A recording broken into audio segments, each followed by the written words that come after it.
Goodness, it's hot. How can people work in this heat?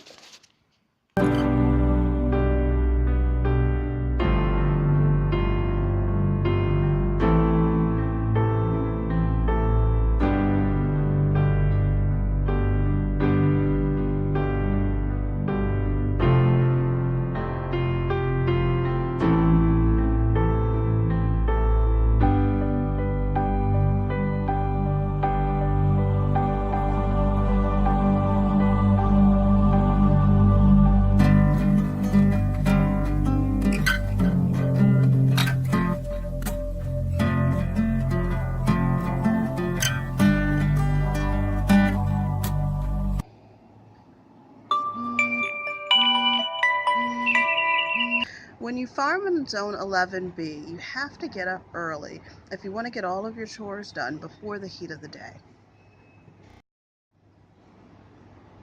I mentioned before about that free perk, about all the free stuff with urban farming. There is a day when residents can toss out their large items that would not normally fit in the trash can. This is a normal bulk trash drop-off. You can find anything you could ever want, and everything is a possibility on that day of the week. The rules for Scavenging Day are simple.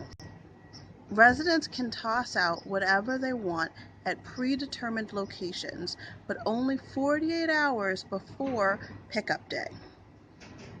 For people scavenging, the rules are even more simple. It's first come, first serve. So we have to hit the streets pretty early in the morning because Scavenging Day can get Black Friday ugly pretty quickly. Okay, maybe not that last bit ugly, but still very ugly. First up is a fresh pile of leaves which we use as bedding for the quail coops. For a bigger haul of items, the best way to proceed is to divide and conquer. So I'm going to take the car and hit these spots, and Rivka's going to take the bike trailer and hit these spots.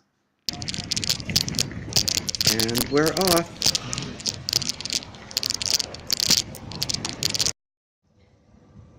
Now that that's done, we can actually get to gardening. We mentioned this pumpkin before. We overwintered it, and now it's the last pumpkin, so it's time to pull it out, and we can put in the rest of the tomatoes. Because who doesn't love garden fresh tomatoes? As for the garlic, the master gardener that I talked to said to not be afraid to take off all the leaves if they all had rust. And we've been spraying every day with neem oil as per the instructions in our last video. But as you can see, while it hasn't really spread, it's still there, the rust. And we still have some bits, but they seem to be going, and they seem to be okay. So we'll be harvesting these in just a couple of days, and I hope you'll join us.